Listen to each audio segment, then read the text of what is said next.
பெரியவா சரணம். பெரியவா வானொலியின் மாலை நிகழ்ச்சிகள் ஆரம்பமாகின்றன. இன்றைய எமது நிகழ்ச்சிகள் நித்திய குரு பாதுகா பூஜா, ஸ்ரீ ரா கணபதி அவர்கள் எழுதிய புத்தகத்தின் ஒளிவடிவம், ஆன்மீக உரை, மகா பெரியவா மகிமை, உபன்யாசம். பெரியவா சரணம். பெரியவா சரணம். அடுத்த நிகழ்ச்சி நித்திய குரு பாதுகா பூஜை. शुक्लां भरदरं विष्णुं शशिवर्णं चतुर्भुजं प्रसन्नवदनं ध्यायेत् सर्वविघ्नोपशान्तये। ममोपात्त समस्त दुरितक्षयद्वारा श्री परमेश्वर प्रीत्यर्थं गुरुप्रसाद सिद्ध्यर्थं गुरुप्रीत्यर्थं गुरुपादपूजाम् अद्य करिष्ये। गुरुर्ब्रह्मा गुरुर्विष्णुर्गुरुर्देवो महेश्वरः गुरुः साक्षात् परब्रह्म तस्मै श्रीगुरवे नमः। अपार करुणासिन्धुं ज्ञानदं शान्तरूपिणं श्रीचन्द्रशेखरगुरुं प्रणमामि मुदान्वहम्। सदाशिवसमारम्भां शङ्कराचार्यमध्यमाम् अस्मदाचार्यपर्यन्तां वन्दे गुरुपरम्पराम्. எல்லோரும் குருவை பெரிவாளை தியானம் பண்ணிண்டு அர்ச்சனை பண்ணுவோம். அஷ்டோத்திரம். பெரியவா அஷ்டோத்திரம் பல அஷ்டோத்திரங்கள் இருக்கு. அதுல எளிமையா சுலபமா எது இருக்கோ அதை நான் இப்ப சொல்றேன். எல்லோரும் இதை கேட்டுண்டே திருப்பி சொல்ல முடிஞ்சுவா சொல்லி சொல்லி பெரிவாளுக்கு பாதத்துல ஒவ்வொரு புஷ்பத்தை அர்ச்சனை பண்ணலாம். ओम श्री कांची कामकोटि पीठाधीश्वराय नमः. श्रीमत् चंद्रशेखरेन्द्र सरस्वती गुरुभ्यो नमः. संन्यासाश्रम शिखराय नमः. काषाय दंडधारिणे नमः. सर्वपीठापहारिणे नमः. स्वामिनाथ गुरवे नमः. करुणासागराय नमः. जगदाकर्षण शक्तिमते नमः. सर्वचराचर हृदयस्थाय नमः. ओम भक्त परिपालक श्रेष्ठाय नमः. धर्म परिपालकाय नमः. श्री जयेन्द्र सरस्वत्याचार्याय नमः. श्री विजयेन्द्र सरस्वती पूजिताय नमः. शिवशक्ति स्वरूपाय नमः. भक्ताभीष्ट प्रदायकाय नमः. ब्रह्मण्य पोषकाय नमः. ब्रह्म विष्णु शिवैक्य स्वरूपाय नमः. कांची क्षेत्रवासाय नमः. कैलाश शिखरवासाय नमः. स्वधर्म परिपोषकाय नमः. चातुर्वर्ण संरक्षकाय नमः. लोकरक्षण संकल्पाय नमः. ओम ब्रह्मनिष्ठापराय नमः. सर्वपापहराय नमः. धर्मरक्षक संतुष्टाय नमः. भक्तार्पितधन स्वीकर्त्रे नमः. सर्वोपनिषत् सारज्ञाय नमः. सर्वशास्त्रगम्याय नमः. सर्वलोक पितामहाय नमः. भक्ताभीष्ट प्रदायकाय नमः. ब्रह्मण्य पोषकाय नमः. नानाविध पुष्पार्चितपताय नमः. रुद्राक्ष क्रीडधारिणे नमः. भस्मोद्दोलित विग्रहाय नमः. सर्वज्ञाय नमः. सर्वचराचर व्यापकाय नमः. अनेक शिष्य परिपालकाय नमः. मनश्चाञ्चल्य निवर्तकाय नमः. अभयहस्ताय नमः. भयापहाय नमः. यज्ञपुरुषाय नमः. यज्ञानुष्ठान रुचिप्रदाय नमः. यज्ञसम्पन्नाय नमः. यज्ञसहायकाय नमः. यज्ञफलदाय नमः. यज्ञप्रियाय नमः. उपमानरहिताय नमः. स्फटिक तुलसी रुद्राक्ष हारधारिणे नमः. चातुर्वर्ण समदृष्टये नमः. ऋग्यजुस्साम अथर्वणादि चतुर्वेद संरक्षकाय नमः. दक्षिणामूर्तिस्वरूपाय नमः जाग्रत् स्वप्न सुषुप्ति अवस्थातीताय नमः कोटिसूर्यतुल्यतेजोमय शरीराय नमः साधुसङ्गसंरक्षकाय नमः अश्वगज गोपूजा निर्वर्तकाय नमः गुरुपादुकपूजातुरन्तराय नमः कनकाभिषिक्ताय नमः स्वर्णबिल्वदलपूजिताय नमः सर्वजीवमोक्षदाय नमः मूकवाक्ताननिपुणाय नमः नेत्रदीक्षादानाय नमः द्वादशलिङ्गस्थापकाय नमः गानरसप्रियाय नमः ब्रह्मज्ञानोपदेशकाय नमः सकलकलासिद्धिताय नमः चातुर्वर्ण्यपूजिताय नमः अनेकभाषासम्भाषण कोविताय नमः अष्टसिद्धिप्रदायकाय नमः ओम श्री शारदामठसुस्थिताय नमः नित्यान्नदानसुप्रीताय नमः प्रार्थनामात्रसुलभाय नमः पादयात्राप्रियाय नमः नानाविधमतपण्डिताय नमः श्रुतिस्मृतिपुराणज्ञाय नमः देवयक्षकिन्नरकिंपुरुषपूज्याय नमः श्रवणानन्दकरकीर्तये नमः दर्शनानन्दाय नमः अद्वैतानन्दभरिताय नमः अव्याजकरुणामूर्तये नमः शैव वैष्णवादिमान्याय नमः श्रीशङ्कराचार्याय नमः दण्डकमण्डलोहस्ताय नमः वीणामृदङ्गसकलवाद्यनाथस्वरूपाय नमः रामकथारसिकाय नमः वेदवेदाङ्ग आगमादिसकलकलासतस्प्रवर्तकाय नमः हृदयगुहाशयाय नमः शतरुद्रीयवर्णितस्वरूपाय नमः केदारेश्वरनाथाय नमः अविद्यानाशकाय नमः निष्कामकर्मोपदेशकाय नमः लघुभक्तिमार्गोपदेशकाय नमः लिङ्गस्वरूपाय नमः सालग्रामसूक्ष्मस्वरूपाय नमः कालड्यां शङ्करकीर्तिस्तम्भनिर्माणकर्त्रे नमः जितेन्द्रियाय नमः शरणागतवत्सलाय नमः श्रीशैलशिखरवासाय नमः डमरुकनादविनोदाय नमः वृषभारूढाय नमः दुर्मदनाशकाय नमः आभिचारिकदोषहर्त्रे नमः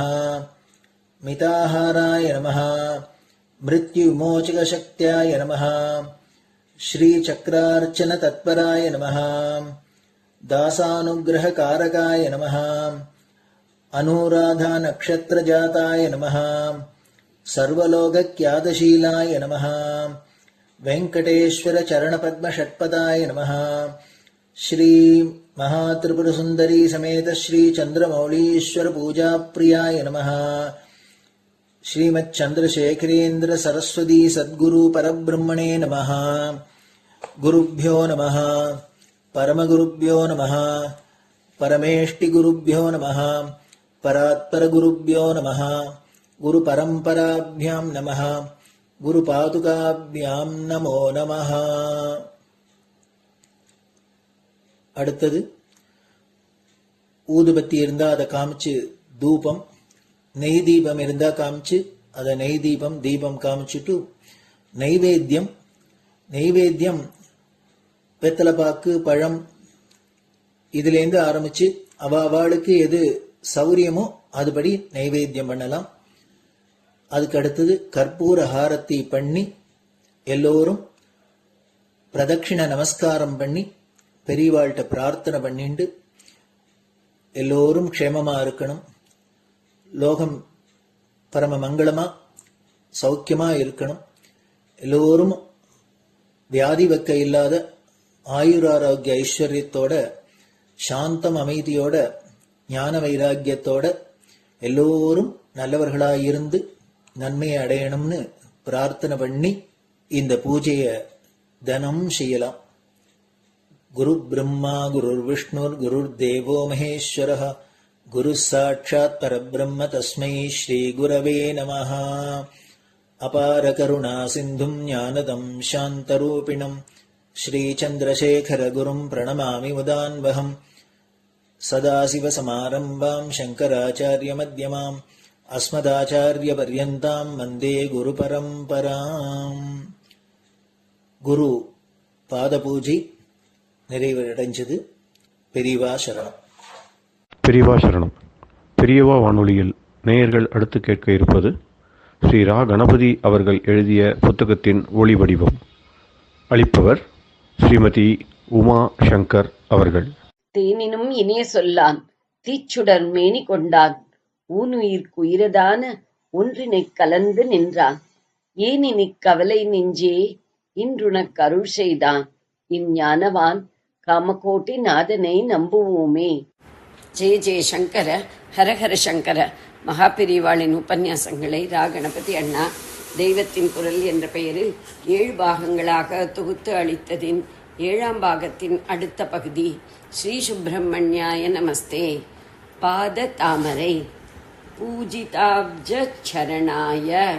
பூஜித அப்ஜ சரணாய. பூஜிக்கப்பட்ட தாமரை திருவடிகளை உடையவருக்கு நமஸ்காரம். பிராமணர் முதலான எல்லா மக்களாலும் பூஜிக்கப்பட்ட திருவடி தாமரைகளை உடையவர். அப்ஜ என்றால் தாமரை, அப் என்றால் ஜலம், ஜலத்தில் ஜனிப்பது அப்ஜம். ஜலஜம் என்று கூட தாமரைக்கு ஒரு பேர். அம்புஜம் என்றாலும் தாமரைதான், அம்பு என்றாலும் ஜலந்தான். ஜலாசயமான சரஸ் என்கிற குளத்தில் பிறப்பதால் சரசிஜம், சரோஜம் என்று பெயர். ஜலஜா, அம்புஜா, சரோஜா என்று பேர் கூட வைக்கிறோம். வனஜா என்பதும் தாமரையின் பேரில் உண்டானதுதான். வனம் என்றால் காடு அல்லவா? காட்டிலேயா தாமரை முளைக்கும் என்று தோன்றலாம். வனம் என்பதற்கும் ஜலம் என்று ஒரு அர்த்தம் உண்டு. ஜலத்துக்கு கம் என்று இன்னொரு பெயர். கம்மில் பிறப்பதாலேயே தாமரையை கம்ஜம், கஞ்சம் என்பது. கஞ்சலோச்சனே, கஞ்சதளாயதாட்சி என்றெல்லாம் பாட்டுக்களில் வருகிறதல்லவா? நீரமும் ஜலம்தான், நீரம்தான் நீர். தாமரையை நீரஜம் என்று சொல்கிறோம். இப்படியே வாரி, அதுவும் ஜலம்தான். அதை வைத்து வாரிஜம் என்பது. அப்ஜம் என்றால் தாமரை என்று சொல்ல வந்தேன். சமஸ்த ஜனங்களும் பூஜை செய்து பூ போடும் பாதம் தாமரை பூவாக இருக்கிறது. அத்தனை அழகு, குளிர்ச்சி, சௌகுமாரியம், மென்மை. தாமரையிலிருந்து தேன் வழிகிற மாதிரி திருவடி தாமரையிலிருந்து காருண்யாமிருதம் வழிகிறது. முருகன் சக்தி சர்ப்பம். வாசுகி தக்ஷகாதி சர்ப்பஸ்வரூப தரணாயக. வாசுகி, தக்ஷகன் முதலான சர்ப்பங்களின் ரூபத்தை எடுத்துக் கொண்டிருப்பவர். சர்ப்பம் என்றால் பிராணசக்தியான குண்டலினி என்று அர்த்தம்.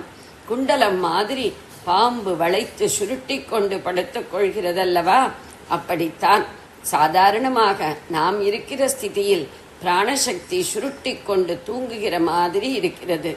சாதனை செய்தால் அது விழித்துக் கொண்டு மகாசக்தியோடு பிரகாசித்து எழும்பி அப்புறம் பரமாத்மஸ்வரூபமான பரமசாந்தியில் ஐக்கியமாகி விடுகிறது. குண்டலினி சக்தி என்று அதை அம்பாளாக சொல்வது. அதனால்தான் பரமசிவனுக்கு ஒரே நாகாபரணம், நாக குண்டலமே போட்டுக் கொண்டிருக்கிறார். சிவகுமாரரான சுப்பிரமணியர் சக்தி ஸ்வரூபமாக இருப்பவர். சுப்பிரமணியர் என்றால் வேல்தான் முக்கியமாக நினைவு வருவது.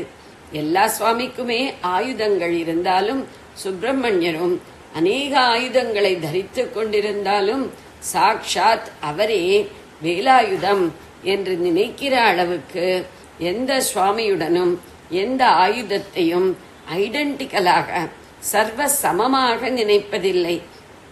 அந்த வேலுக்கு என்ன பெயர் என்றால் சக்தி. சக்தி ஆயுதம் என்பதே சக்தி வேல் என்பார்கள். சக்தி ஸ்வரூபமான அவர் குண்டலினியானபடியால் சர்ப்பஸ்வரூபமாக இருக்கிறார். சொப்பனத்தில் பாம்பு வந்துதா, அப்ப சுப்பிரமணியருக்கு பிரீத்தி செய்யணும் என்றுதான் சொல்கிறோம். சஷ்டி பூஜை என்பதே நாகராஜ பூஜையாக பண்ணுகிற வழக்கம் இருக்கிறது. குறிப்பாக புத்திர தோஷம் நீங்க சஷ்டி விரதம் நாக பூஜை என்று செய்கிறோம். தேவர்கள் எல்லாம் தங்களுக்கு மகா சக்திமானான சேனாதிபதி வேண்டுமென்று வேண்டிக் கொண்டதன் பேரில் சக்தி ஸ்வரூபமான புத்திரனை பரமேஸ்வரன் அவர்களுக்கு வரமாக தந்தார். அவரையே ஜனங்கள் தங்களுக்கு புத்திரவரம் வேண்டி சஷ்டியில் விரதமிருந்து பூஜை செய்கிறார்கள். அதில் சர்ப்பத்திற்கு புற்றுக்கு பால் நைவேத்தியம் முக்கியமாக செய்கிறார்கள். ஆந்திர கர்நாடக தேசங்களில் சுப்பிரமணியருக்கு நராகிருதியில் விக்கிரகம் வைப்பதில்லை. நாகஸ்வரூபமாகத்தான் அங்கே கோவில்களில் இருக்கும். சுப்பிரமணியர் என்றே கன்னட தேசத்தில் ஸ்தலம் இருக்கிறதே, அங்கே கூட அப்படித்தான். சுப்பராயுடு என்று தெலுங்கர்கள் செல்லமாக சொல்வதே பாம்பையும் குறிப்பதாக இருக்கிறது. ஆச்சாரியாள் புஜங்கத்திலே சுப்பிரமணியரை நாகத்தோடு சம்பந்தப்படுத்தி சொல்லி இருக்கிறாரா என்று பார்க்க வேண்டுமென்று ஆரம்பித்தேன். டைட்டிலை நினைத்ததுமே சட்டென்று சிரிப்பு வந்துவிட்டது. பேரே புஜங்கம். புஜங்கம் என்றாலே பாம்புதான். அதற்கு கால் கிடையாது.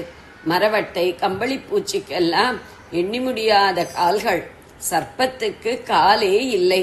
உடம்பு முழுக்க புஜம் மாதிரி சாட்டையாட்டமாக நீண்டிருக்கிறது.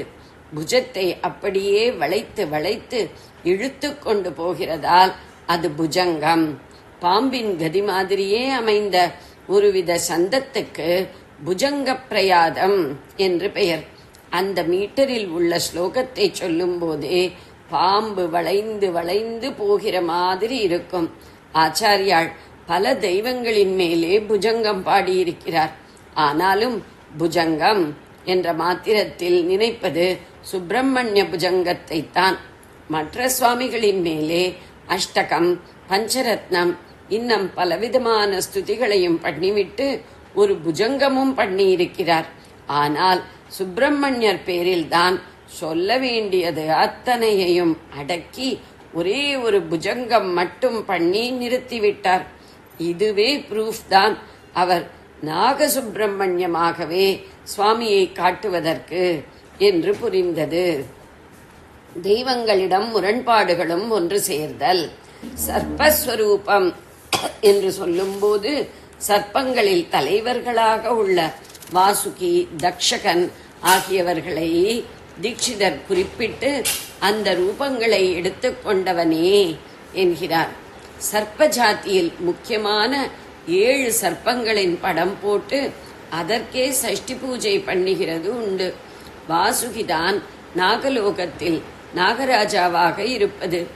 மந்தரமலையை இந்த வாசுகியால் கட்டித்தான் அமிர்த மதனத்தின் போது க்ஷீராப்தியை கடைந்தது. விசித்திரமாயிருக்கிறது.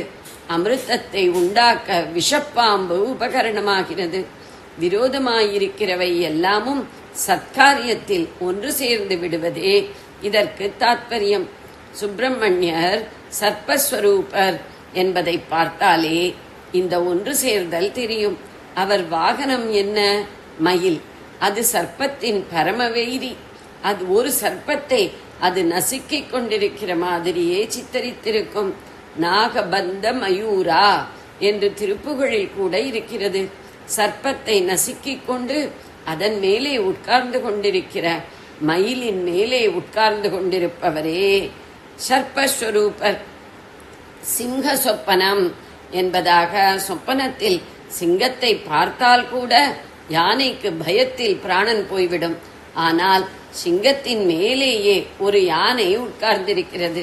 விக்னேஸ்வரின் அநேக மூர்த்தங்களில் ஹேரம்பர் என்று ஒன்று கேள்விப்பட்டிருக்கலாம். அந்த ஹேரம்ப கணபதிக்கு சிம்மம் தான் வாகனம். பாம்பு, மயில் மாதிரிதான் பாம்பும் கருடனும் மகாவிஷ்ணுவுக்கு ஒன்று படுக்கை, மற்றது வாகனம்.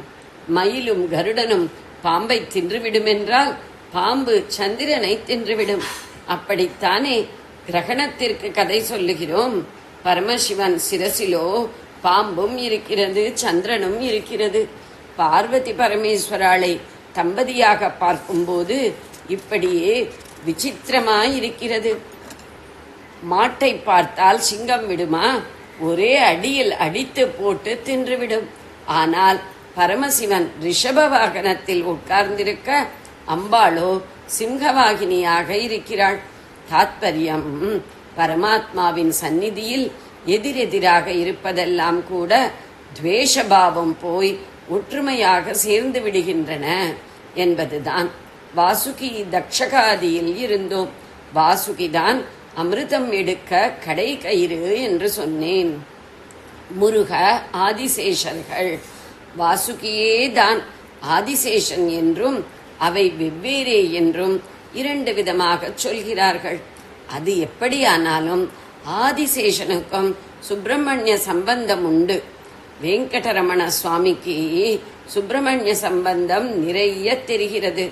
திருப்பதி மலைக்கு அல்லது திருமலைக்கு சேஷசைலம், சேஷகிரி, சேஷாச்சலம் என்றெல்லாம் பேர். அது ஆதிசேஷஸ்வரூபம். சர்ப்பஸ்வரூப தரணரான சுப்பிரமணியர் தான் அப்படி மலையாயிருக்கிறார். திருச்செங்கோடு அர்த்தநாரீஸ்வர கஷேத்திரமான போதிலும் ஒன்று சேர்ந்த அந்த இரண்டு பேரை, அம்பாளையும் சுவாமியையும் 3 பேராக சோமாஸ்கந்தமாக்கிய சுப்பிரமணியருக்கும் அங்கே ரொம்ப விசேஷம். அந்த திருச்செங்கோட்டுக்கு நாகாச்சலம், நாககிரி என்றும் பெயர். சேஷாச்சலம், சேஷகிரி என்ற அதே அர்த்தம்தான். காஞ்சிபுரத்தில் காமாட்சி ஆலய உள் சுற்றில் நுழையும் போதே ஆதிசேஷன் என்று பெயர் போட்டு சர்ப்ப ரூபத்தில் சுப்பிரமணிய சுவாமிதான் இருக்கிறார். வாசுகி தக்ஷகாதி. தக்ஷகனும் நாகர்களில் முக்கியமானவன். சர்ப்பயாகம் பண்ணி பாம்பு ஜாதியையே பூண்டோடு இல்லாமல் பண்ணிவிட இருந்த ஜனமேஜயனை பழுதீர்த்து கொண்டது தக்ஷகன்தான். ஜெய ஜெய சங்கர, ஹர ஹர சங்கர. பெரியவா சரணம். இந்நிகழ்ச்சியின் அடுத்த பகுதி நாளை மாலை இதே நேரத்தில் ஒளிபரப்பாகும். பெரியவா சரணம். பெரியவா சரணம். பெரியவா வானொலியில் நேயர்கள் அடுத்து கேட்க இருப்பது திரு கவிக்கண்ணன் அவர்களின் ஆன்மீக உரை. பெரியவா சரணம். ராம் ராம். ஸ்ரீ குருப்யோ நம. ஜெய ஜெய சங்கர, ஹர ஹர சங்கர. பெரியவா வானொலி நேயர்கள் அனைவருக்கும், மகா பெரியவாவுடைய பக்தர்கள் அனைவருக்கும் அடியேன் கவிக்கண்ணனின் அன்பு கலந்த நல்வாழ்த்துக்கள். ராம் ராம். ஜெய ஜெய சங்கர, ஹர ஹர சங்கர. ஸ்ரீ குருப்யோ நம. முந்தின பகுதியில பெரியவா யாரு அப்படின்னு சொல்லி நம்ம அந்த ஒரு கேள்வியோட நிறுத்திட்டோம் இல்லையா? இப்போ ரமணருடைய ஒரு சித்தாந்தத்துல அவர் எல்லாரும் என்ன சொல்லுவார், நான் யார் அப்படின்னு நீ ஆலோசனை பண்ணி பாரு. அந்த நான்கிற எண்ணம் எங்க உதிக்கிறதுன்னு பாரு. உதித்த இடத்திலேயே போய் பாரு. பார்த்தேன்னாக்கா உனக்கு நீ யாருன்றது புரியும். உன்னை தவிர வேற ஒண்ணும் இல்லை அப்படின்னு தெரியும் அப்படின்னு சொல்லிருக்காரு இல்லையா? ஆனா நமக்கு இப்ப என்ன தோணுது, பெரியவா யாரு அப்படின்னு தோன்றது இல்லையா? பெரியவா யாரு நம்ம கேட்போமே, பெரியவா யாருன்னு அவரே கேட்டுருவோமா?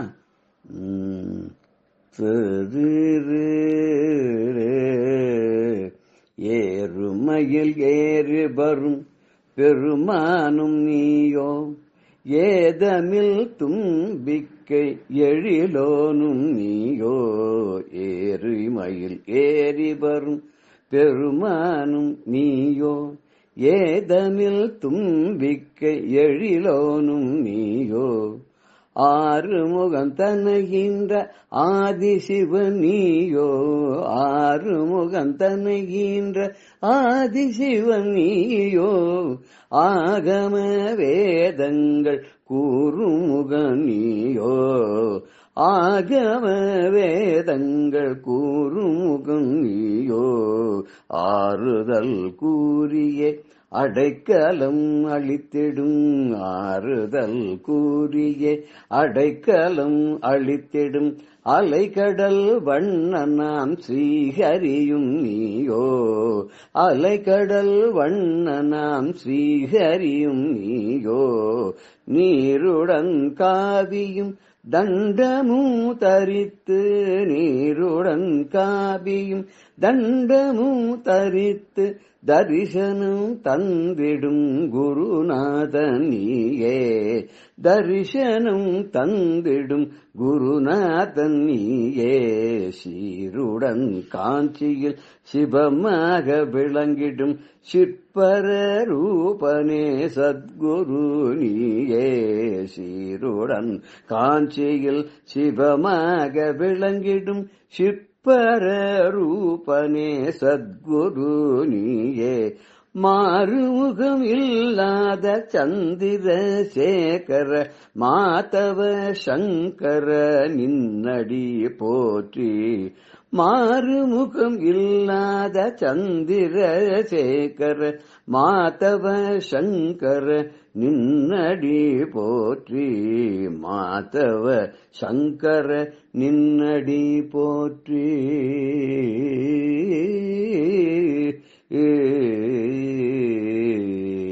நீதான் முருகனா, நீதான் கணபதியா, நீதான் ஆதி சிவனா, நீதான் பிரம்மாவா, நீதான் அலைக்கடல் வண்ணனான ஸ்ரீஹரியா, எப்படி எனக்கு ஒண்ணுமே புரியலையே. காவி உடையோட திருநீர் அணிந்து தண்ட கமண்டலம் கையில தரித்து கொண்டு காஞ்சிபுரத்துல காமக்கோட்டி பீட்டத்துல குருநாதராக விளங்கக்கூடிய எம்பெருமானே, சிவஸ்வரூபமாக இருக்கக்கூடிய சிற்பரனே, மாறுமுகமே இல்லாது எல்லோரிடம் ஒரே மாதிரியான அன்பையும் அருளையும் காட்டுகின்ற சந்திரசேகரேந்திர சரஸ்வதி சங்கராச்சாரிய சுவாமிகளே, உன்னுடைய திருவடிகளை என்றென்றும் நான் பணிகின்றேன்ற மாதிரி இந்த திருப்புகள்ல நம்ம அவரை பத்தி சொல்லியிருக்கோம். அப்பேற்பட்ட பெரியவா நம்ம மனசுல என்ன இருக்குங்கிறத அவளே உணர்ந்து நமக்கு அருள் பண்ணக்கூடியவா. அதுக்கு 2 நிகழ்ச்சி சொல்ல போறேன் நான். இதுல கூட என்னுடைய கூட வேலை செஞ்ச ஒரு நண்பர் தான். அவரை விட அவரோட குழந்தைகளை பத்தி உலகத்துக்கு நன்னாவே தெரியும். நான் அதை பத்தி எல்லாம் இங்க சொல்ல போறது இல்ல. அவ மயிலாப்பூர்ல ஒரு வீட்டுல இருந்தா. அதெல்லாம் மயிலாப்பூர்ல இருக்கிற வீடெல்லாம் அப்படியே இந்த அகரஹாரத்து வீடு மாதிரி ஒட்டி ஒட்டி ஒட்டி இருக்கும். இந்த அம்மா ஒரு நாள் வெள்ளிக்கிழமை காத்தால என்ன பண்ணிருக்காருன்னா, அவ வீடு ஒரு மாடி, 2வது மாடி உண்டு, மொட்டை மாடி வேற உண்டு. மொட்டை மாடிக்கு மேலதான் சில இந்த கிளீன் பண்ற சமாச்சாரங்கள்லாம் வச்சிருப்பா. இந்த அம்மா மாடிக்கு போனா, மாடிக்கு போய் அங்க வச்சிருக்கிற அந்த வாசத்தை தெளிச்சு கோலம் போட்டு கிளீன் பண்றதுக்கு அந்த பக்கெட்டு அதெல்லாம் எடுத்துட்டு, வாசல் அந்த பாருக்கள் சொல்லுவாள் அதெல்லாம் எடுத்துட்டு, கோலப்பொடி அது எல்லாத்தையும் எடுத்துட்டு, இன்னைக்கு வெள்ளிக்கிழமையா இருக்க அப்படின்னு சொல்லி எடுக்கலான்னு மேல மொட்டை மாடிக்கு போனா, அந்த மொட்டை மாடி கதவு திறந்திருக்கு. அதுக்கு உள்ள வழியா அந்த மொட்டை மாடிக்கு உள்ள இருக்கிற அந்த இடத்துல மாடிப்படி இறங்குற இடத்துல ஒருத்தர் ஒளிஞ்சுட்டு இருந்திருக்கான். ஒளிஞ்சிருந்தவன் சடான்னு அந்த அம்மாவோட கழுத்துல திருமாங்கல்யம் அப்படியே சரடோட அறுத்துன்னு போயிட்டான். திருமாங்கல்யத்தை அப்படியே எடுத்துன்னு போயிட்டான். மாமி பதறி போயிட்டா, அழுக தாங்கல, கீழே இறங்கி வந்தா, குழந்தைகளை எழுப்பினா, ஆத்துக்காரர் எழுப்பினா, வெள்ளிக்கிழமை தானமா இந்த மாதிரி ஆயிடுத்தே, என்ன பண்ணன்னு தெரியலையேன்னு அவர் அவளை ஆசுவாசப்படுத்தி, ஒன்னும் கவலைப்படாத, நம்ம ஒண்ணு பண்ணலாம், இன்னைக்கு என்ன பண்ணோம், நீ வாசல் தட்டி கோலம் போட்டு எல்லாம் பண்ணிட்டு வா, குளிச்சு கழிச்சு எல்லாம் முடிச்சுட்டு நம்ம நேர பெரியவாளை பார்க்கறதுக்கு போலாம். நமக்கு பெரியவாளை விட்டா யாரு இருக்கா, நமக்கு பெரியவாளுடைய கருணை நமக்கு பரிபூர்ணமா இருக்கு அப்படின்னு சொல்லி நம்ம காஞ்சிபுரத்துக்கு போலான்னு ஆசுவாசப்படுத்திட்டு ஒரு வண்டியை ஏற்பாடு பண்ணிட்டு காஞ்சிபுரத்துக்கு கிளம்புறதுக்காக ட்ரை பண்ணியிருந்ததா, ரெடி ஆயின்னு இருக்கா. அவருடைய குழந்தைகள் 2 பேரையும் கூட அச்சின் பண்ணிருக்கா. அவ ரொம்ப நல்லா வயலின் வாசிப்பா, இன்னைக்கு ரொம்ப பிரபலமானவான்னு வச்சுப்போமே. அவளையும் அழிச்சுன்னு அங்க போயிருக்கா. அங்க போனோடனே பெரியவா அது எந்த ஊருன்னு தெரியல, தேனம்பாக்கம் அந்த மாதிரி ஏதாவது ஒரு இடம் இருக்கலாம். அங்க ஒரு குடில தான் பெரியவா இருக்கா. இவ அங்கேருந்து போனோடனே அங்க பெரியவாளுக்கு தகவல் சொல்லப்பட்டது, இந்த மாதிரி இன்னார் வந்திருக்கார், மாமியோட வந்திருக்கார், குழந்தைகளையும் அழிச்சுன்னு வந்திருக்கார். பெரியவா கேட்கிறாரு, இது கை செய்கையிலேயே வயலின் வாசிக்கிற மாதிரி காமிச்சு கொண்டு வந்திருக்காளா கேளு, கொண்டு வந்திருக்காள், வாசிக்க சொல்லுன்னு. இவ நம்ம கட்டத்தை சொல்லணும் பெரியவாட்ட, இந்த துக்கத்துக்கு நிவாரணம் கேட்கணும்னு போனா அவர் வயலின் வாசின்னு சொல்றாள். இவாளுக்கு ஒரு ஞாபகம் இருந்தா, ரோம் நகரம் பத்தின்னு எரியும் போது நீரோங்கிற பிடில் வாசிச்சான்னு கதை சொல்லுவா. அது மாதிரி நம்ம துக்கத்தை இவர்கிட்ட சொல்லி கட்டத்துக்கு நிவாரணம் தேடின்னு இங்கே வந்தாக்க இவர் வயலினை வாசிங்கிறாரே அப்படின்னு சொல்லிட்டு சரி பெரியவா சொல்லிட்டு ஆனப்படி குழந்தை 2 பேரும் அழகா இருமோனா ஒரு 1/2 மணி நேரம் வாசிச்சா. 1/2 மணி நேரம் வாசிச்ச உடனே பெரியவா தன்னுடைய அணுக்கமான தொண்டர் பணிவிடை செய்வரை கூப்பிட்டு காதோட ஏதோ சொன்னார். அவ நேரம் உள்ள போய் என்னத்தையோ கொண்டு வந்தா. கொண்டு வந்த உடனே பெரியவா என்ன பண்ணா திருமணம், இப்ப அந்த தம்பதிகள் 2 பேரும் குழந்தை வயலின் வாசிச்சுட்டே இருக்கா. இவ தம்பதிகள் 2 பேரையும் கூப்பிட்டார். கூப்பிட்டுட்டு அந்த தட்டை நீட்டினார். இதை எடு அப்படின்னார். அவர் தம்பதிகள் அவர் இருக்காரு அந்த மாமா, அவர் அந்த எடுத்தார். அது என்னடான்னா ஒரு திருமாங்கல்ய சரடோட ஒரு திருமாங்கல்யமும் அதுல இருக்கு ஒரு பவன் இருக்கும். இந்த பக்கம் குண்டு அதெல்லாம் வச்சு திருமாங்கல்யம் நம்ம ஸ்மார்த்த சம்பிரதாயம் எப்படி இருக்கக்கூடிய அந்த திருமாங்கலுக்கு எடுத்தார். அந்த அம்மாவை கூப்பிட்டார். வா இங்க பக்கத்துல நில்லு. சரி, நீ கிழக்க பார்த்து நில்லு, நீ அவளை பார்த்து நில்லு. உடனே அந்த குழந்தையால விட்ட ஏதோ ஒரு பாட்டை சரி அந்த பாட்டை வாசி அப்படின்னு சொன்ன. உடனே அந்த குழந்தைகள் 2 பேரும் வாயில இந்த பாட்டை வாசிக்க, நீ இந்த மாங்கல்யத்தை அவளுக்கு தாரணம் பண்ணு அப்படின்னு அந்த மாமா அப்படியே பெரியவா முன்னாடி கண்ணீர் மல்க அப்படியே திருமாங்கல்ய தாரணம் பண்ணார். பெரியவா அவளுக்கு ஆசீர்வாதம் பண்ணி உள்ளுக்குள்ள அம்பாள் தேர்ந்து இந்த கஞ்சிவரத்துல இருந்து யாரோ கொண்டு வந்து இந்த பூ மாலைகள்லாம் வந்தது. அதெல்லாம் எடுத்து கொடுத்து அவ 2 பேருக்கும் போட சொல்லி போட்டு எல்லாம் பண்ணி, ஒன்னும் கவலைப்படாத, நன்னா இருப்ப, சேமமா இருப்ப, சுமங்கலியா இருப்ப, நீ கவலைப்படாதேன்னு சொல்லி அவளுக்கு ஆசீர்வாதம் பண்ணி அவளை காமாட்சியம்மன் கோயிலுக்கு போய் தரிசனம் பண்ண சொல்லி தரிசனத்தை முடிச்சுண்டு திருப்பி மடத்துல சாப்பிட்டுட்டு அப்புறம் நீங்க உங்க ஊருக்கு போலாம். இனிமே எந்த குறவும் கிடையாது, நடந்ததை மறந்துடு. இது ஏதோ ஒரு பெரிய ஒரு தவறு நடக்க வேண்டிய இடத்துல ஒரு சின்ன தவறா பகவான் ஒரு சின்னதா உனக்கு கோடி காமிச்சிருக்க. அம்பாளுடைய கருணை பரிபூர்ணமா இருக்கிறதுனால நீ எந்த கவலையும் பட வேண்டாம்.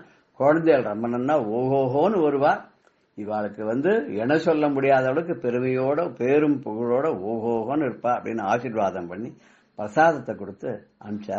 கேட்கணுமா, இந்த மாதிரி பாக்கியம் யாருக்கு கிடைக்கும்? எத்தனை வருஷத்துக்கு முன்னாடி கிட்டத்தட்ட ஒரு 15 வருஷத்துக்கு முன்னாடி அவளுக்கு கல்யாணம் ஆயிருக்கும். இப்போ 15 வருஷத்துக்கு அப்புறம் இந்த மாதிரி ஒரு நிகழ்வு நடந்த உடனே பெரியவா கையால திருமாங்கல்யத்தை கொடுத்து எடுத்து பெரியவா சன்னதியில அவர் அந்த அம்மாக்கு திருமாங்கல்யத்தை தாரணம் பண்ணி அதுக்கப்புறம் அந்த அம்மா ரொம்ப நாள் இருந்தா. அப்புறம் ரொம்ப நாள் கழிச்சு அந்த அம்மாவுக்கு ஏதோ கொஞ்சம் உடம்பு முடியாத போய் சுமங்கலியாவே அம்மா அம்பாளுடைய திருவடியை அடைஞ்சுட்டா. அவர் இருக்கார், இன்னும் இருக்கார். அவருக்கு 87 வயசு இருக்கும், 87-88 வயசு இருக்கும். குழந்தைலாம் கவனிச்சுக்கிறா, எல்லாம் என்ன பண்றா. ஆனா இன்னைக்கும் அவ கஷ்டம் வந்தாலும் நஷ்டம் வந்தாலும் சுகம் வந்தாலும் துக்கம் வந்தாலும் என்ன நடந்தாலும் அது எல்லாமே நமக்கு பெரியவா இருக்கா, நமக்கு பெரியவா பார்த்துப்பா. எந்த கஷ்டம் வந்தாலும் நிவாரணம் அவர் செய்வார்.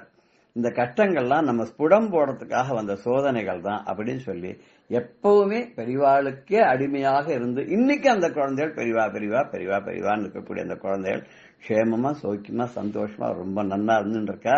பெரியவாளை நம்பினவா பெரியவாளை பணியறவாளுக்கு எந்த குறையும் வாழ்க்கையில கிடையாதுங்கிறத நாமளும் எல்லாரும் புரிஞ்சுக்கணும் அப்படின்னு சொல்லி ஜெய ஜெய சங்கர ஹர ஹர சங்கர ஸ்ரீ குருபியோ நமஹ. ராம் ராம்.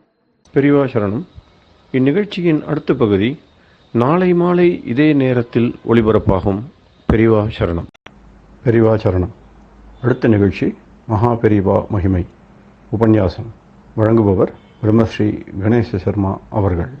1917 வருஷம் இந்த கல்லூரி மாணவர்கள் ஸ்கூல்ல காலேஜில் படிக்கிற குழந்தைகளுக்கெல்லாம் என்ன ஆச்சு, ஒரு காலகட்டத்தில் இப்படி என்ன பண்ணான்னா நம்ம மதத்துக்கும் படிப்புக்கும் சம்பந்தம் இல்லாதையே அப்படி பண்ணி பண்ணி பண்ணி பண்ணி மதத்துல உள்ள விஷயங்கள், அதுல சொன்ன சாஸ்திரங்கள்ல சொன்ன விஷயங்கள்லாம் குழந்தைகளுக்கெல்லாம் தெரியாதனாலேயே ஒரு மத நம்பிக்கை அனுஷ்டானம் இல்லாதெல்லாம் குறைஞ்சின்னு வரத்தை பார்த்துட்டு இதுக்கு ஏதான ஒரு வழி பண்ணணும் அப்படிங்கிற ஒரு தாபத்துல பெரியவா ஒரு எஸ்ஏ போட்டி ஒன்று வச்சா. இங்கிலீஷ்ல கட்டுரை எழுதுற போட்டி ஒன்று அனௌன்ஸ் பண்ணினா. இதை காலேஜில் படிக்கிற எல்லாருக்கும் அப்படின்னு நாட்டில் எல்லாரும் இதில் கலந்துக்கலாம். அவாவா இங்கிலீஷ்ல இது ஒரு தலைப்பு கொடுத்தா பெரியவா. இந்த தலைப்புல அவாவாள் இங்கிலீஷ்ல கட்டுரை எழுதி அனுப்பணும். அப்படி அனுப்பிச்சாக்கா அதெல்லாம் பரிசீலனை பண்ணி இந்த கட்டுரை போட்டியில எது இருக்கிறதுலயே பெஸ்டோ அதுல 3 செலக்ட் பண்ணி first prize, second prize, third prize அப்படின்னு கொடுக்கறது. அதுக்கு பணம் முதலான பிரைஸ் எல்லாம் பெரியவா தீர்மானம் பண்ணியிருந்தா. அப்படி பண்ணினத்த அந்த கட்டுரைக்கு என்ன தலைப்பு அப்படின்னா, காலத்தின் மாறுபாடுகளை அனுசரிச்சு சனாதன தர்மத்தை காப்பாற்றும் முறைய எவ்விதம் நிர்ணயிக்கலாம், இதுதான் தலைப்பு. அதாவது காலத்தோட மாறுபாட்டை அனுசரிச்சு நம்ம சனாதன தர்மத்தை காப்பாத்துறதுக்கு எந்தெந்த முறையை பின்பற்றலாம் அப்படின்னு இந்த ஸ்கூல்ல படிக்கிற குழந்தைகள், காலேஜில் படிக்கிற குழந்தைகளே தீர்மானம் பண்ணி சொல்லிட்டோம். அவளுக்கு என்னென்ன ஐடியா தோன்றதோ அதை கட்டுரையா எழுதி அனுப்பட்டும் அப்படின்னு. இப்படி அனுப்ப நாட்டில் பல இடங்கள்லேருந்தும் எல்லா மாணவர்களும் பல பேர் ரொம்ப ஆர்வத்தோட இதுல கலந்துண்டா. அப்படி கலந்துண்டு வர பல கட்டுரைகள்லாம் ரொம்ப அபூர்வமா இருந்தது.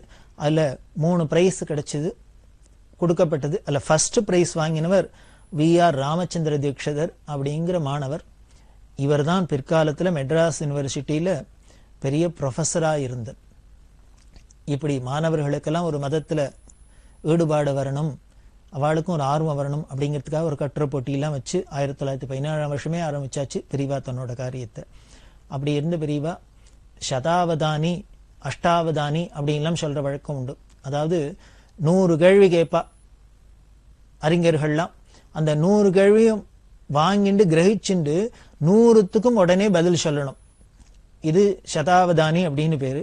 அஷ்டாவதானி அப்படின்னா 8 துறையை சேர்ந்தவா சுத்தீர உட்கார்ந்துட்டு இருப்பா. எல்லோரும் ஒவ்வொருத்தரும் ஒவ்வொன்னு தங்களோட துறையிலேருந்து ஒன்னொன்னு கேட்பா.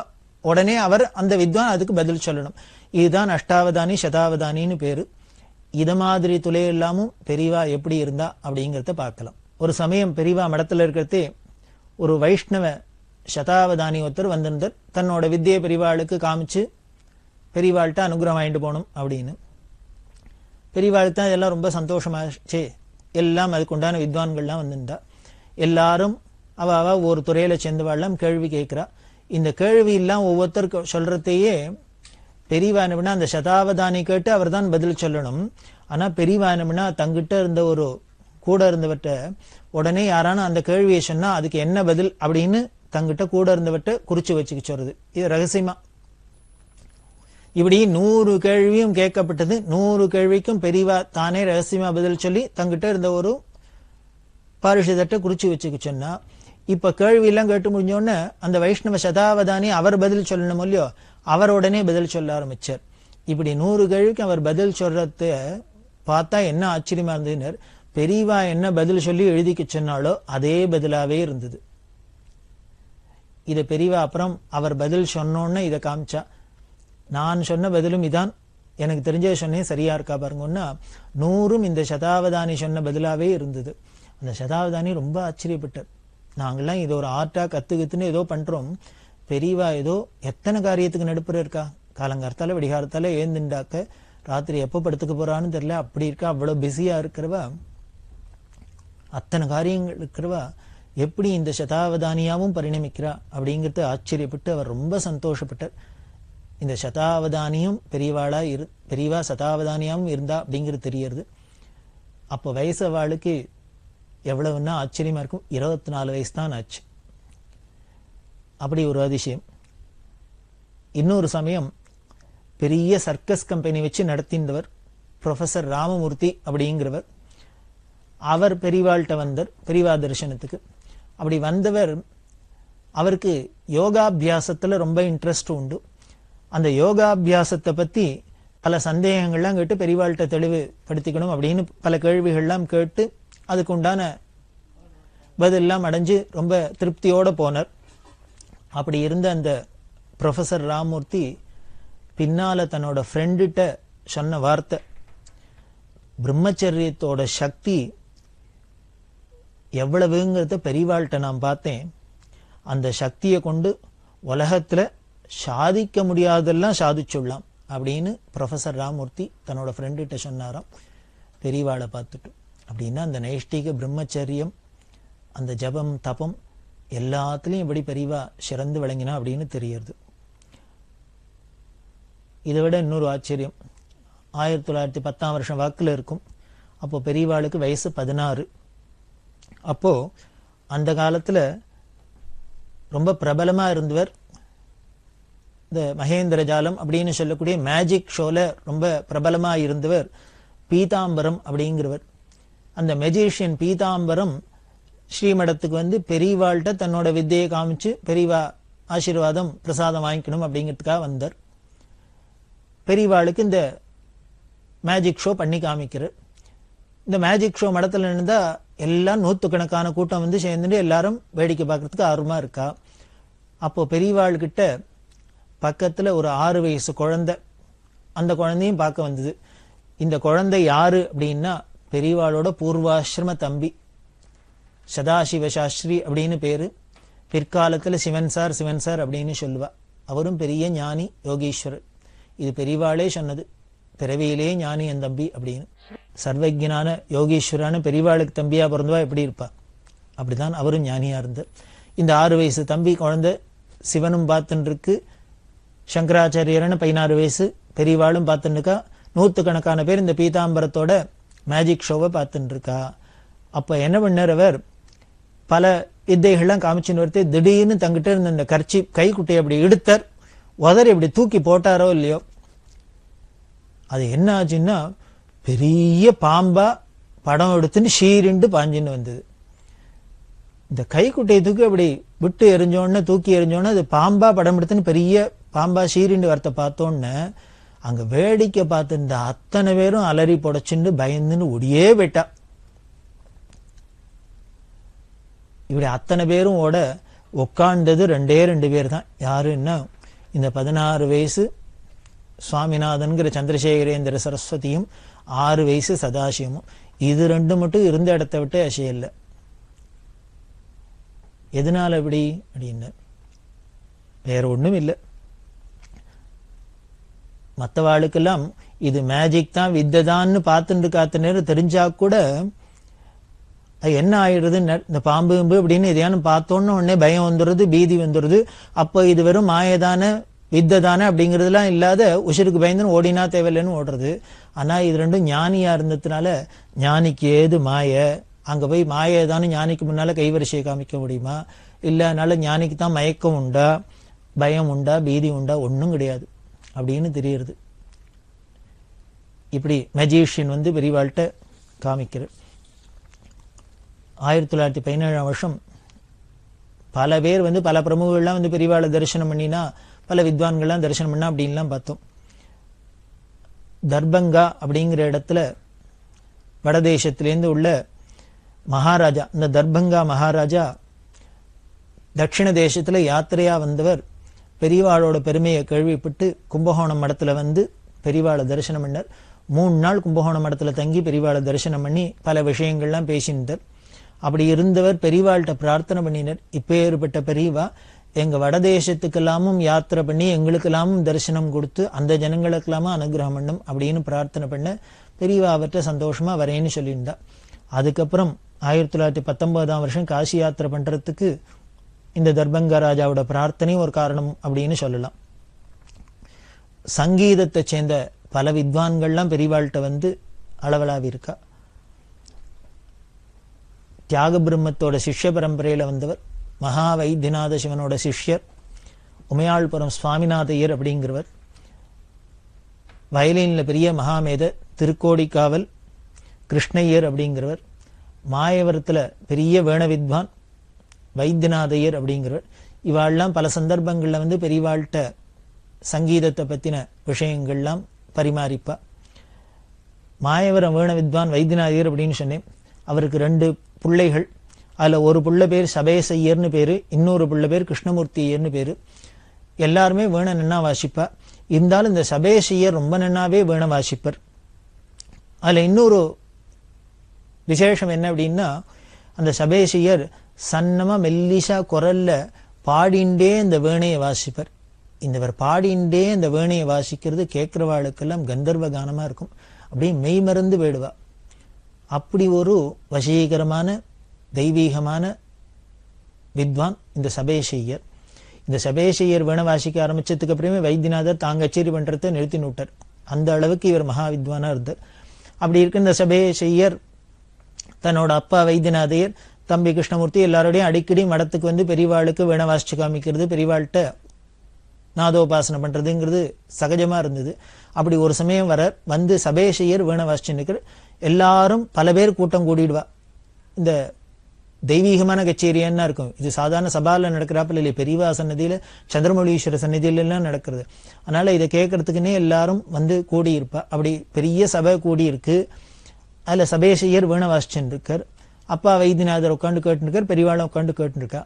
ஆனந்தமா ரசிச்சுன்னு இருக்கிறதே ரொம்ப அபூர்வமா சங்கதியெல்லாம் விழுந்தோன்னு அப்பா சபேசையனை பார்த்து அப்பா வைத்தியநாதன் சபாஷ் சபாஷ் அப்படின்னு பாராட்டினர். இப்படி பாராட்டினோன்னு உடனே பெரியவா வைத்தியநாதையரை கூப்பிட்டா.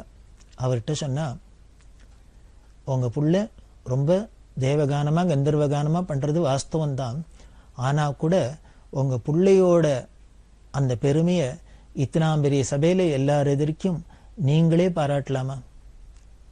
அது அழகா இருக்குமா?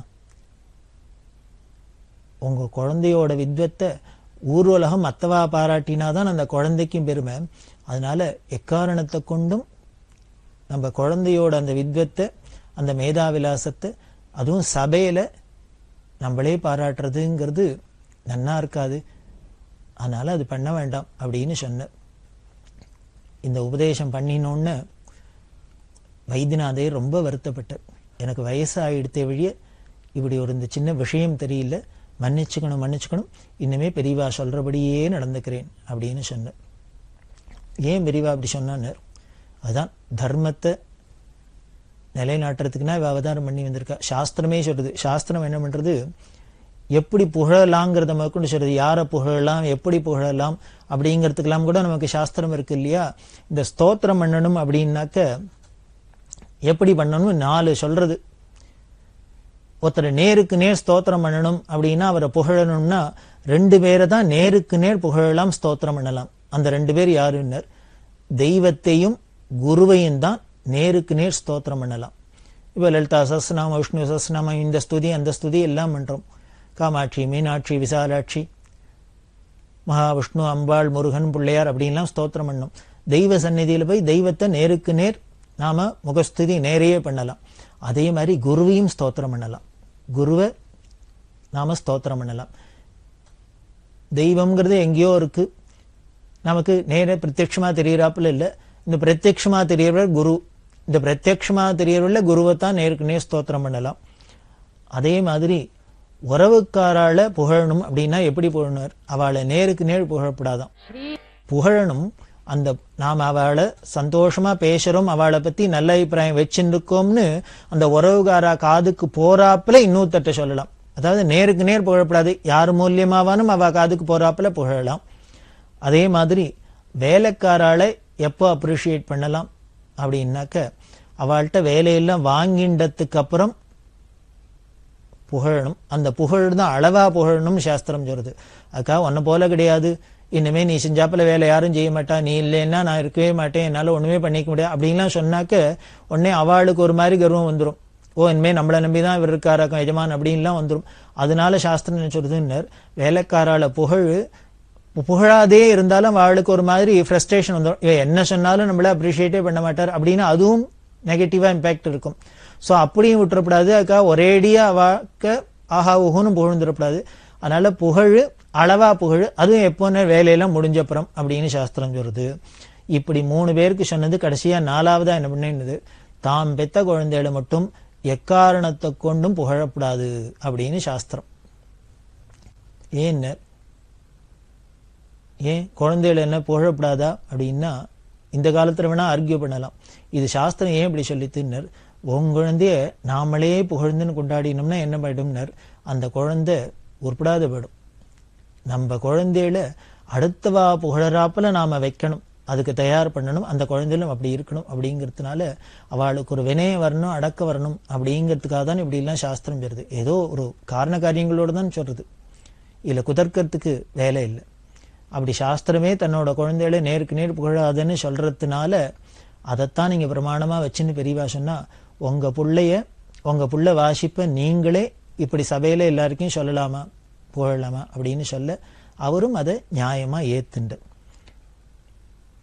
பெரியவாள்கிட்ட தான் பல பேர் பல சந்தர்ப்பங்களை திருப்பி வரா பல விஷயங்கள் தெரியுது அப்படின்னா, இதனால உலகத்துக்கு பல விஷயங்கள் தெரியும், பல மெசேஜ் எல்லாம் கிடைக்கும். திருப்பழனம் பஞ்சாபகேஷ பகதூர் அப்படின்னு ஹரிகதையெல்லாம் ரொம்ப பிரசித்தமான அந்த காலகட்டத்தில் ஒரு சங்கர ஜெயந்தியும் போது அவரை கூப்பிட்டு பகவத்பாதாள் சரித்திரத்தை சங்கர விஜயத்தை ஹரிகதையில பண்ணி கேட்கணும்னு எனக்கு ஆசையா இருக்கு அப்படின்னு பெரியவா சொல்லி திருப்பழனம் பஞ்சாபகேஷ பகதூர்கிட்ட சொன்னா.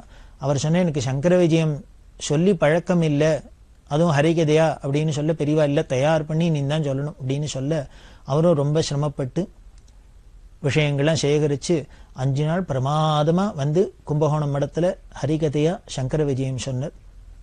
அவருக்கு தோடாகடா முதலான சன்மானங்கள்லாம் பண்ணி பெரியவா ரொம்ப சந்தோஷப்பட்டா. எல்லாம் ஒவ்வொரு கலையும் வளர்க்க, ஒவ்வொருத்தரையும் உற்சாகப்படுத்த, ஒவ்வொரு விஷயத்துல உள்ள நல்லதெல்லாம் வெளிக்கொண்டதுக்கு பெரியவா எப்படி இல்லாம் அந்த வயசுலேருந்தே அந்த காலகட்டங்கள்லேருந்தே தன்னோட அவதார திருப்பணி ஆரம்பிச்சிட்டா அப்படிங்கிறது உலகத்துக்கு தெரியணுங்கிறதுக்காக இதெல்லாம் சொல்றேன். அதே மாதிரி மாடர்ன் சயின்ஸ் எல்லாமும் விஞ்ஞான அறிவிலும் பெரியவாளுக்கு மிஞ்சின இன்னொரு விஞ்ஞானே சொல்ல முடியாது. முதல்லயே சொன்னோம், பெரியவா ஸ்கூல்ல படிக்கிறதையே, திண்டிவனம் ஸ்கூல்ல படிக்கிறதே அவரோட வாத்தியாரான சாமுவேல் அப்படிங்கிறவர் சுவாமிநாதனை பார்த்துட்டு சொன்னார் அப்படின்னு முன்னாலேயே பார்த்தோம். இவன் பெரிய பிற்காலத்துல சயின்டிஸ்டா வருவன் அப்படின்னு எனக்கு தோன்றது. அதெல்லாம் கேள்விப்பட்டோம் இல்லையா? அதெல்லாம் உண்மை அப்படிங்கிறத பிற்காலத்துல அது நிரூபணமாச்சு, நமக்கு தெரிஞ்சுது. பெரியவா கும்போணத்துல இருக்கிறதே, கும்போணம் ஆர்ட்ஸ் காலேஜில் பிசிக்ஸ் ப்ரொஃபஸரா இருந்தவர் ராஜகோபாலையர் அப்படின்னு பெரிய மகாமேத. அவர் பெரியவாளோட இந்த மேதாவிலாசத்தெல்லாம் கேள்விப்பட்டார். அவருக்கு பெரியவாளை நேர பார்க்கணும்னு ஆசை. ஆனாலும் அவர் ஒரு காலேஜ் ப்ரொஃபஸரா இருக்கிறதுனால அந்த வைதிக ஆச்சார அனுஷ்டானப்படி இருக்கிற பெரியவாள்கிட்ட நேருக்கு நேர் வரத்துக்கு ஒரு தயக்கமா இருந்தது. பெரியவா தன்னை அங்கீகரிப்பாளோ, தங்கிட்ட சரியா பேசுவாளோ மாட்டோளோ அப்படின்லாம் ஒரு தயக்கம். அதனாலே பல நாள் வராது இருந்தார். அப்புறம் ஒரு நாளைக்கு எப்படியோ மனசை தேத்தின்னு வந்தே ஆகணும் அப்படிங்கிறாப்புல வந்தார். வந்து பார்த்தா அப்புறம்தான் பெரியவாளோட சௌலபியம் அவருக்கு புரிஞ்சுது. அதுக்கப்புறம் பல நாள் வந்து வந்து வந்து பெரியவாள்கிட்ட பேச ஆரம்பிச்சார். பெரியவாளோட அளவிலாவிந்தார். அப்படி அளவிலாவின்னுக்கிறதே பிசிக்ஸை பத்தி பெரியவா பல அபூர்வமான விஷயங்கள்லாம் சொன்னா. அவருக்கு ரொம்ப ஆச்சரியமா இருந்தது. அப்படி இந்த ராஜகோபாலர் ப்ரொஃபஸரோட பேசிட்டு இருக்கிறது, மேத்தமேட்டிக்ஸ்ல ஒரு பெரிய மேத மாணிக்க நாயகர் அப்படின்னு பேரு. அவர் முன்னாலேயே பெரியவாள்கிட்ட அடிக்கடி வரவர். அவர் ஒரு நாளைக்கு வந்திருந்தார். இந்த ராஜகோபாலன் யாருன்னு தெரியாது. இந்த மாணிக்க நாயகர் வந்திருக்கிறதே பெரியவா இன்ட்ரடியூஸ் பண்ணிவிட்டா. உனக்கு இவரை தெரியுமோ, அவருக்கு உன்னை தெரியுமோ அப்படின்னு.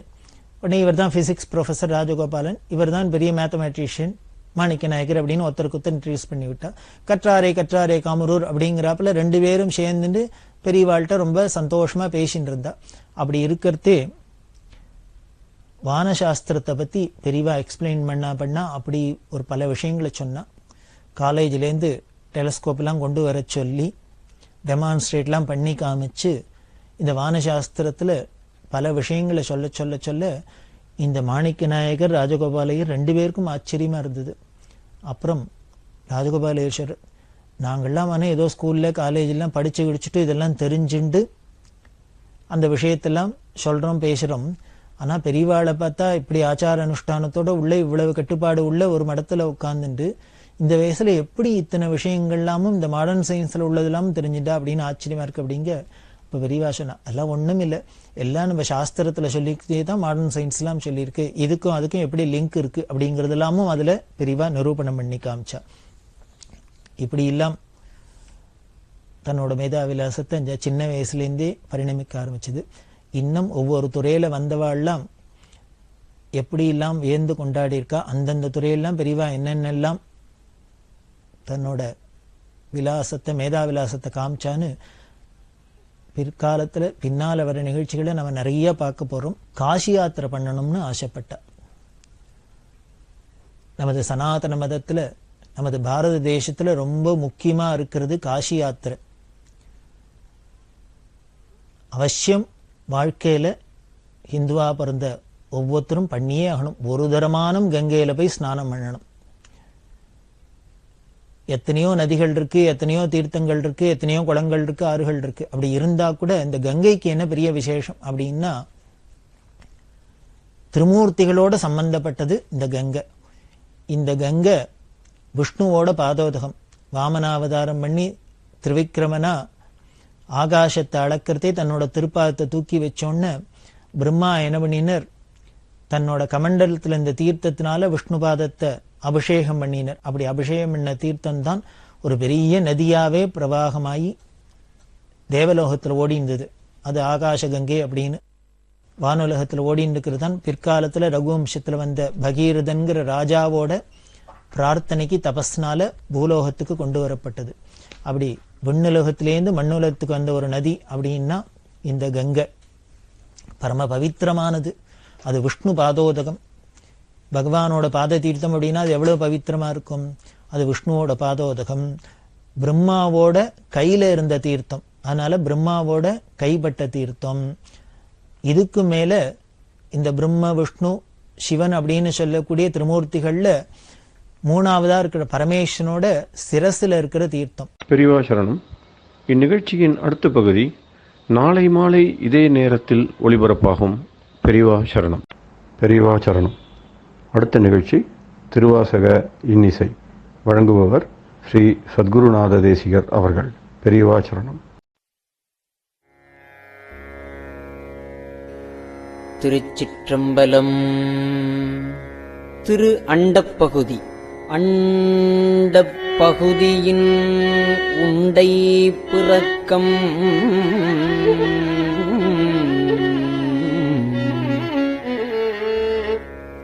அளப்பரும் தன்மை வளப்பெருங்காட்சி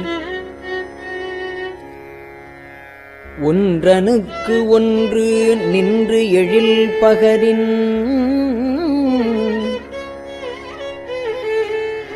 நூற்றொரு கோடியின் மேற்பட விரிந்தன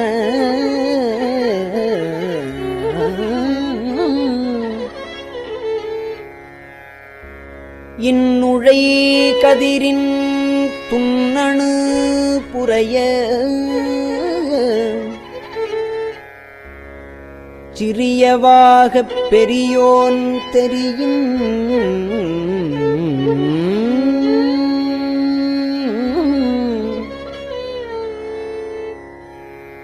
வேதியன் தொகையொடு மாலவன் மிகுதியும் தோற்றமும் சிறப்பும் ஈற்றொடு புணரிய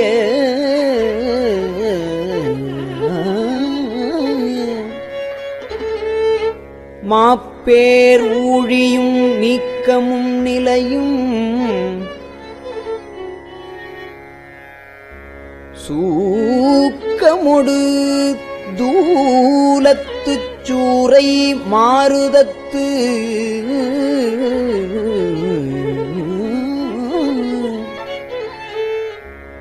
எரியது வழியில் கொட்கப் பெயர்க்கும் குழகன் முழுவதும்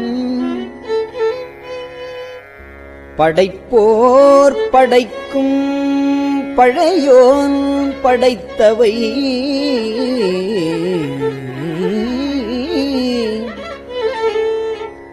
காப்போன் காக்கும் கடவுள் காப்பவை கரப்போன் கரப்பவை கருதா கருத்துடை கடவுள் திருத்தகும்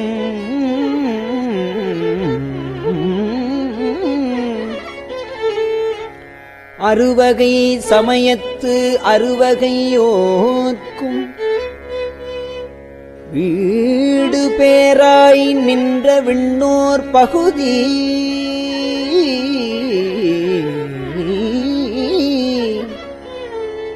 கீடம் புரையும் கிழவோன் நாள்தோறும் அருக்கனில் சோதி அமைத்தோன் திருத்தகு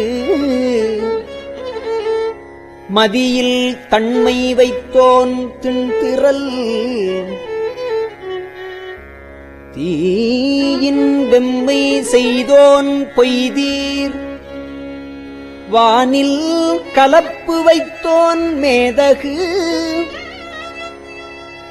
காலில் ஊக்கங் கண்டோன் நிழல் திகழ் நீரில் சுவை நிகழ்ந்தோன் வெளிப்பட மண்ணில்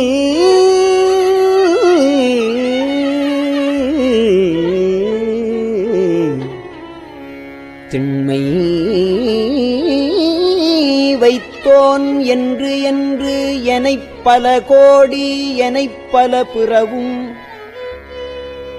அனைத்தனைத்து அவ்வையின் அடைத்தோன் அகுதான்று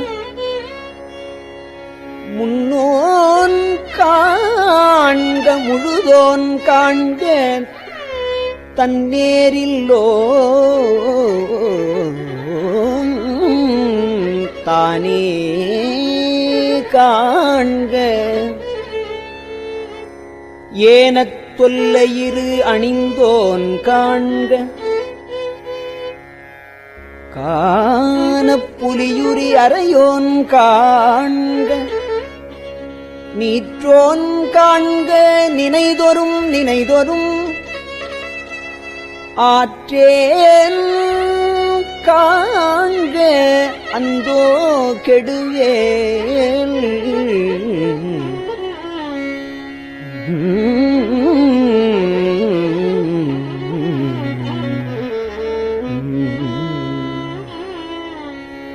இன்னிசை வீணையில் இசைந்தோன் காண்க இன்னிசை வீணையில் இசைந்தோன் காண்க அன்னதொன்று ஔவையின் அறிந்தோன் காண்க பரமன் காண்க பழையோன் காண்க பெருமல் மால் காணா பெரியோன் காண்க அற்புதன் காண்க அநேகன் காண்க சொற்பதங்கடந்த தொல்லோன் காண்க சித்தமும் செல்லா செட்டியன் காண்க பத்திவலையில் படுவோன் காண்க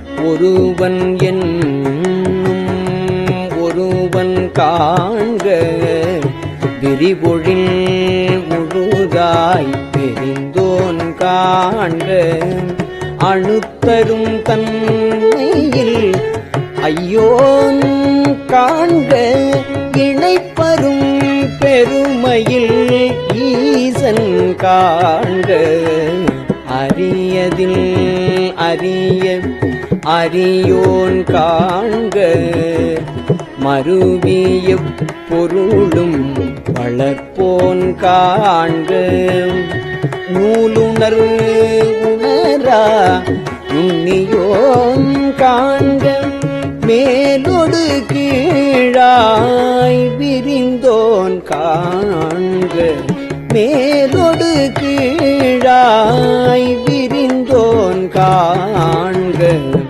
அந்தமும் ஆதியும் அகன்றோன் காண்க பந்தமும் வீடும் படைப்போன் காண்க நிற்பதும் செல்வதும் ஆனோன் காண்க நிற்பதும் செல்வதும் ஆனோன் காண்க கற்பமும் இறுதியும் கண்டோன் காண்க யாவரும் பெறவுறும் ஈசன் காண்க தேவரும் அறியா சிவனே காண்க பெண் ஆண் அலியனும் பெற்றியன் காண்க கண்ணால் யானும் கண்டேன் காண்க அருள்நனி சூரக்கும் அமுதே காண்க கருணையின் பெருமை கண்டேன் காண்க புவனியில் சேவடி தீண்டினன் காண்க சிவனென யானும் தேரினன் காண்க அவன் என்னை ஆட்கொண்டு அருளினன் காண்க புவளை கண்ணி பூரன் காண்க அவளும் தானும் உடனே காண்க பரமானந்த பழங்கடல் அதுவே கருமுகிலில் தோன்றி பெருந்துரை வரையில் ஏறி திருத்தகு மின்னொளி திசை திசை வீரிய ஐம்புல பந்தனை வாழறவு இரிய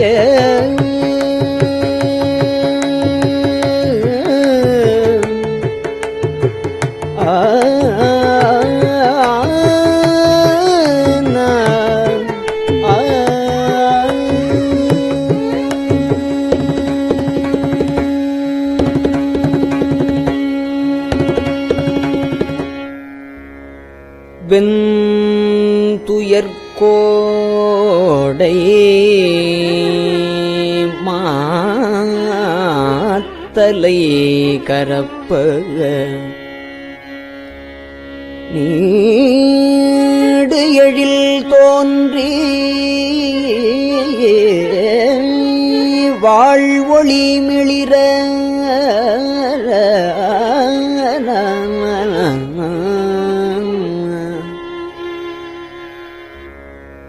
எந்தம் பிறவியில் கோபமிகுத்து முரசறிந்து பெருங்கருணையில் முழங்கி பூப்புரை அஞ்சலி காந்தள் காட்ட எஞ்சா இன்னருள் நுண்துளி கொள்ள செஞ்சுடரு வெள்ளம் திசை திசை தவிட்ட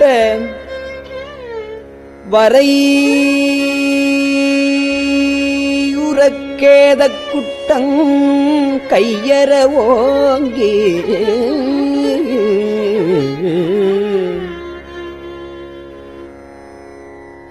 இரு முச்சமயத்து ஒரு பேய் தேரினை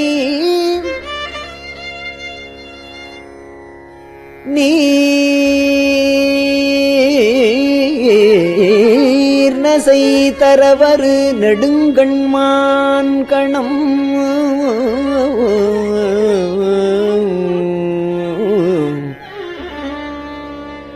தவப் பெருவாயிடை பருகித் தளர்வொடும் அவப்பெரும் தாபம் நீங்காது அசைந்தன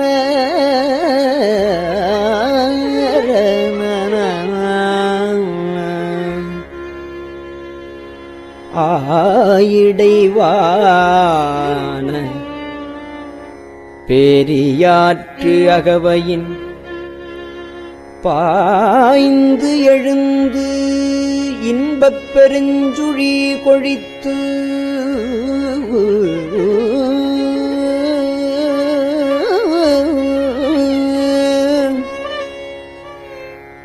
சுழித்து எம் பந்தமா கரை பொருது அலைத்து இடித்து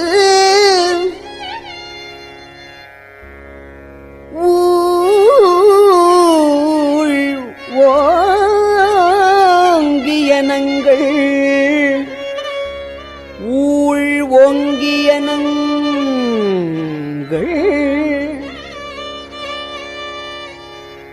இருவினை மாமரம் வேற்பறித்து எழுந்து உருவ அருள் நீர் ஒட்டா அருவரை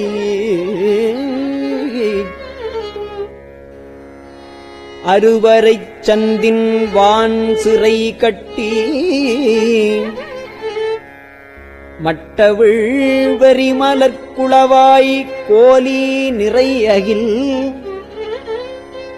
மாப்புகை கரைசேர் வண்டுடை குளத்தில்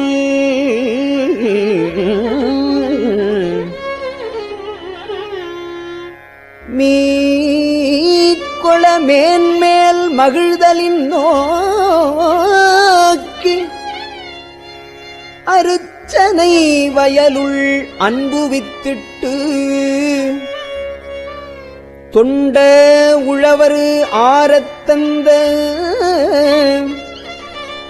அண்டத்து அரும்பெறல் மேகன் வாழ்க.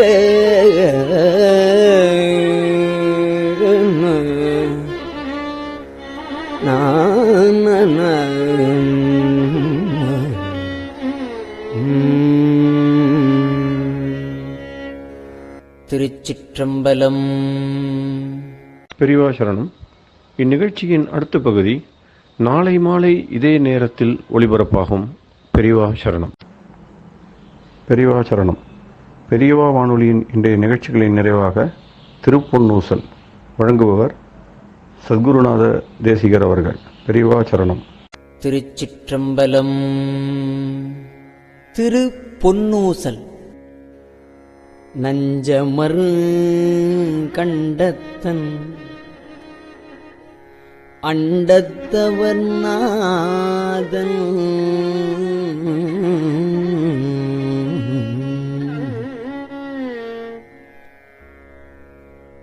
மஞ்சுதோய் மாடமணி உத்தரகோசமங்கை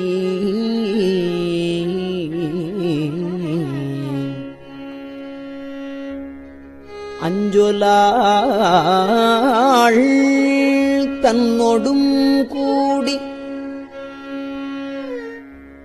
அடியவர்கள் நெஞ்சுளே நின்று அமுதம் ஊறி கருணை செய்து துஞ்சல் பிறப்பறுப்பான்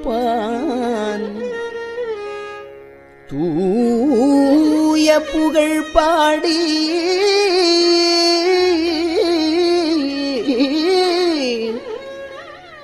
புஞ்சமார்வள் வளை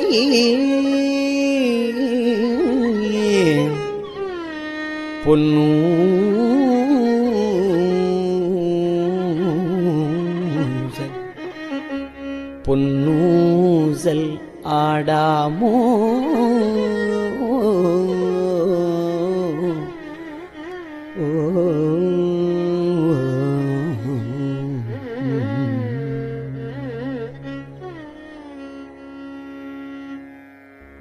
திருச்சிற்றம்பலம். கஞ்சிவல காமாட்சி தன் குழந்தாய் சங்கரரே. கஞ்சிவல காமாட்சி தன் குழந்தாய் சங்கரரே. குரு சந்திரசேகரரே உறங்கிடுவீர்களே உறங்கிடுவீர்களே.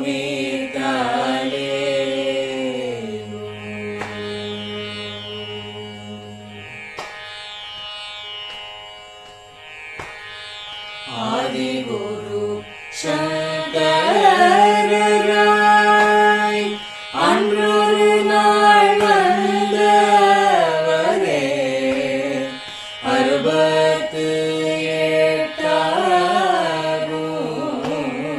பீட்டபதி காலேலோ. ஏழுலகும் பூப்பவரே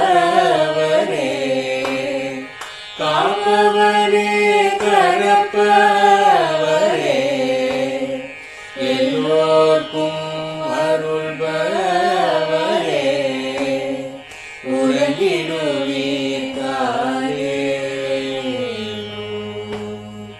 அயனுடனே மாலவனோ தேடிய பொற்பதத்தவரே. அருமறைகள் சாற்றும் முயல் மலர்பதமே காலேலோ. முக்தி நிலை எய்திடவே சக்தி தரும் சத்குருவே.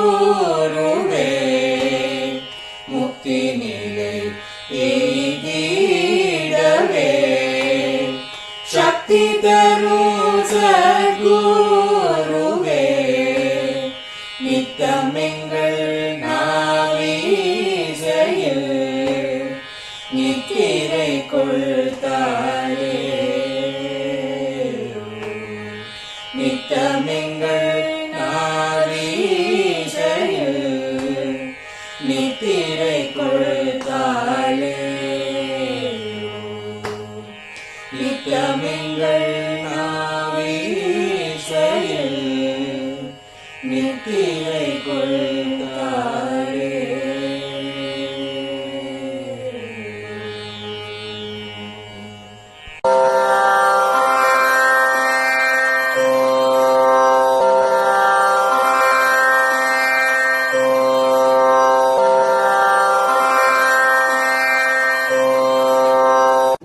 பெரியவா சரணம். பெரியவா வானொலியின் மாலை நிகழ்ச்சிகள் இத்துடன் நிறைவடைகின்றன. எமது அடுத்த ஒளிபரப்பு நாளை காலை இந்திய நேரப்படி 6 மணிக்கு துவங்கும். பெரியவா சரணம்.